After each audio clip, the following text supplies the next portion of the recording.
Hai nakama squad, kembali lagi bersama Nakama Aquatic. Sejak ribuan tahun lalu, ikan udah menjadi sesuatu yang penting bagi manusia. Ikan menjadi bahan makanan yang menunjang kehidupan primer kamu setiap hari. Ada juga yang menjadikan ikan sebagai sumber penghasilan, baik itu para nelayan, budidaya, atau pedagang ikan hias dan ikan konsumsi. Terakhir, ikan juga menjadi pelarian dari lelahnya rutinitas dengan menjadi ikan hias yang kamu pelihara di rumah. Ikan selalu membawa sebuah hal positif bagi manusia sejak di masa lampau. Namun, lain halnya dengan beberapa jenis ikan ini. Keberadaan mereka sering diidentikan dengan sebuah kesialan. Malah, ikan-ikan ini secara nyata udah membawa hal buruk kepada manusia. Kemunculan ikan-ikan ini ada yang diartikan sebagai bencana, ada pula yang memakan korban lewat keganasan dan racunnya. Kalau di film-film, ikan-ikan ini bisa digambarkan sebagai pemeran antagonis. Apa sajakah ikan-ikannya dan sejahat apa sih kelakuan mereka? Mari tonton video ini sampai habis ya. Ikan marlin dan tombak pembunuh. Pada tahun 2022 lalu, seorang nelayan bernama Holili pergi melaut seperti biasa. Dia bersama rekannya pergi melaut pukul 3 dini hari. Tujuan mereka adalah perairan Mimbo untuk mencari ikan-ikan besar. Sesampainya di sana, mereka langsung melancarkan usahanya dengan melempar mata pancing ke dalam lautan. Kondisi laut ketika dini memang meriah.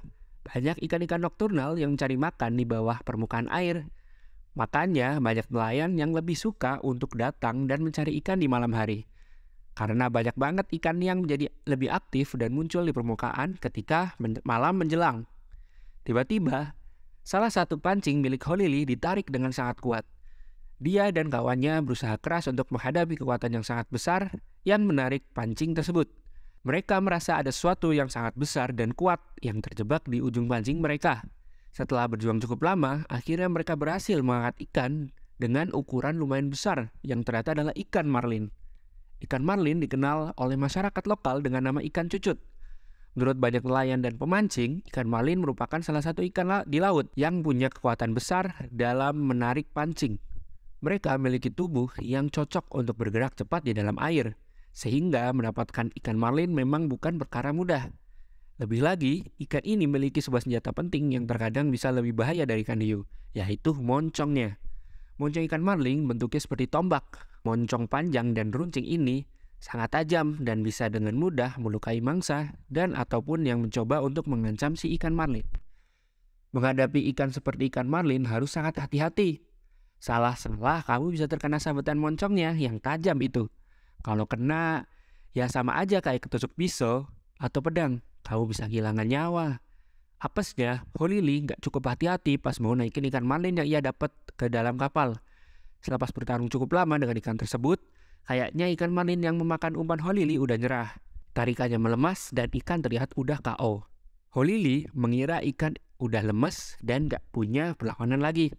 Lantas ikan tersebut dia coba tarik buat mendekat ke arah kapalnya. Ikan yang berada dalam laut sulit buat dilihat sama nelayan malang tersebut.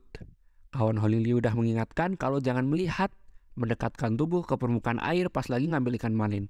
Karena bisa aja moncongnya malah menyayat tubuh atau anggota badan kita. Peringatan tersebut gak digubris sama Holili karena dia terus berupaya menarik ikan ke kapalnya. Akibatnya, blap! Moncong ikan menyayat leher si nelayan. Nyawa Holili gak bisa terselamatkan lagi akibat insiden ini dan dia dinyatakan berpulang di tengah lautan karena tersayat moncong ikan marlin. Kepanikan udah pasti melanda kawan Holili yang gak menyangka kalau sahabatnya terpaksa meninggal di tengah laut oleh hasil tangkapannya sendiri. Dengan kepala penuh kebingungan, dia akhirnya membawa jasad temannya dan juga ikan marlin tersebut ke pantai. Keluarga Holili sontak sangat terpukul akan kepergian sang kepala keluarga. Namun, karena sebab kematiannya yang sudah jelas karena insiden, mereka nggak mau melanjutkan penyelidikan atas kematian sang nelayan. Dari kisah ini terungkap jika ikan marlin adalah ikan yang sangat berbahaya. Bukan cuma di Indonesia, moncong mereka yang tajam juga pernah memakan korban di seluruh dunia. Di tahun 2022, di India ada kasus serupa di mana seorang nelayan ditemukan tewas karena tertusuk moncong ikan marlin. Namun, sinyal berbahaya ini gak membuat nelayan menjadi takut buat memancing ikan marlin. Mendapat ikan marlin bisa dianggap sebagai kesuksesan yang besar dan juga sebuah prestasi. Pasalnya, walau bahaya, harga ikan marlin di pasaran memang sangat tinggi. Seorang nelayan di Nigeria pernah menangkap ikan malin senilai 2,6 juta dolar. Faktor yang membuat ikan malin harganya jadi selangit ya karena kelangkaan populasinya, kesulitan buat mancing ikan ini, dan juga resiko nyawa yang dihadapi para nelayan pas mancing ikan ini. Jadi, selain menjadi simbol dari kesuksesan, ikan malin juga sering dianggap sebagai pembunuh yang cukup kejam. Yang kedua, ikan mas dan bencana buruk. Di tahun 2021 lalu, Gunung Semeru di Jawa Timur dilanda erupsi besar yang melulantakkan daerah-daerah di sekitarnya. Ribuan orang terpaksa mengungsi dari rumah yang mereka tinggali, merelakan rumahnya yang tertimbun abu untuk mencari tempat pengungsian di mana mereka bisa terasa aman. Keresahan, kebingungan, dan hal buruk lainnya menjadi pemandangan yang gak asing ketika bencana ini berlangsung. Hampir semua yang ada sekeliling Gunung Semeru rata oleh serbuan awan panas. Namun ajaibnya ada seekor ikan mas berukuran besar yang selamat dari awan panas yang turun menghancurkan semua yang hidup dan mati. Ikan tersebut digopong oleh seorang lelaki yang berniat untuk membawanya ke tempat yang lebih aman. Ajaibnya ikan tersebut masih hidup. Kemunculan ikan mas raksasa memang sering diidentikan kepada bencana besar yang melanda.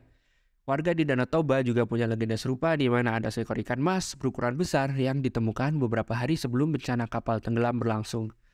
Di berbagai budaya, terdapat mitos atau legenda tentang kemunculan ikan mas besar dan hubungannya dengan bencana. Salah satu mitos yang sering ditemui adalah keyakinan bahwa kemunculan ikan mas raksasa atau ikan mas yang berukuran tidak lazim merupakan petanda atau tanda-tanda akan terjadi bencana atau malapetaka. Misalnya, dalam beberapa budaya Asia seperti Tiongkok, ikan mas dianggap sebagai simbol keberuntungan dan kemakmuran. Namun, ada kepercayaan bahwa jika muncul ikan mas raksasa atau ikan mas dengan ukuran yang tidak biasa besar, hal ini dapat dianggap sebagai pertanda akan datangnya bencana alam, seperti gempa bumi, banjir, atau badai besar. Di beberapa daerah Indonesia, terdapat juga mitos sejenis. Beberapa masyarakat percaya bahwa kemunculan ikan mas raksasa atau ikan mas dengan ukuran yang tidak lazim dapat menjadi pertanda buruk.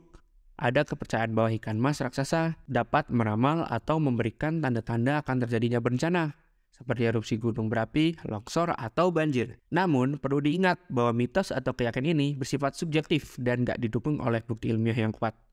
Sebagai masyarakat yang rasional, kita perlu memahami bahwa fenomena alam dan kemunculan ikan mas besar tidak memiliki kaitan sebab akibat yang pasti terkait bencana.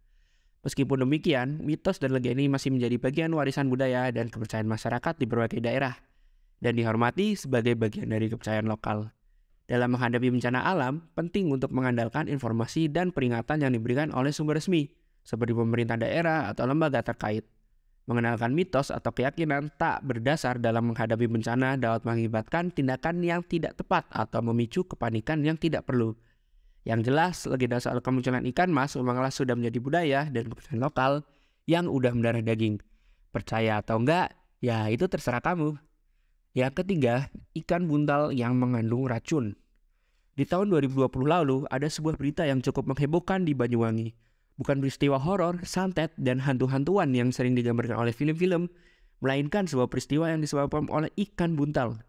Salah satu keluarga tinggal di sebuah desa bernama Desa Ala Subuh di Banyuwangi. Si bapak pagi-pagi berangkat di pinggir pantai buat memancing ikan yang bakal dijadikan menu makan siang untuk keluarga. Nah, si bapak ini mendapat seekor ikan buntal atau pufferfish. Kegirangan akan tangkapannya, bapak ini langsung balik ke rumah gak sabar buat masak ikan ini.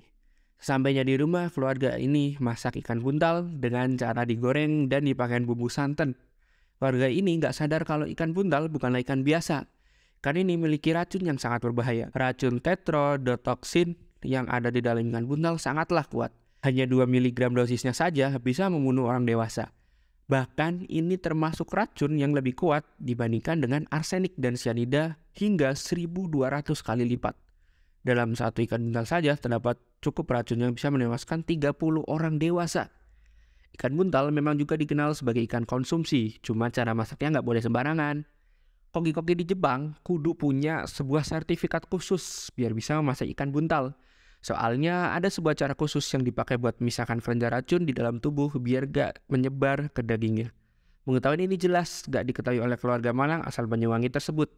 Setelah makan ikan tersebut, keluarga ini langsung mual-mual dan pusing. Sehari berikutnya, mereka langsung dibawa puskesmas buat mendapatkan perawatan medis. Namun sayang, Akhirnya, mereka harus meninggal dunia karena keracunan. Karena meninggalnya dengan cara keracunan, keluarga besar dari keluarga ini nggak melanjutkan proses otopsi dari penyelidikan lainnya. Keluarga tersebut langsung dimakamkan pasca meninggal dunia. Tragedi ikan buntal di Banyuwangi menjadi pelajaran penting akan kompleksitas ekosistem laut dan bagaimana perubahan dalam ekosistem dapat memiliki dampak yang signifikan bagi nelayan dan masyarakat setempat. Hal ini juga menekankan pentingnya pengelolaan sumber daya laut yang berkelanjutan dan perlunya kewaspadaan terhadap perubahan yang terjadi di lingkungan laut. Kesimpulannya, ikan-ikan ini memang secara nyata membawa bencana kepada manusia. Namun, bukan berarti bahwa ikan-ikan ini merupakan makhluk jahat yang hanya ingin membawa kesusahan terhadap manusia. Insiden-insiden ini entah mengapa memang melibatkan keingintahuan dan ketidaktahuan manusia terhadap ikan-ikan ini. Mereka adalah makhluk hidup yang memiliki upaya pertahanan diri yang apesnya malah membahayakan manusia.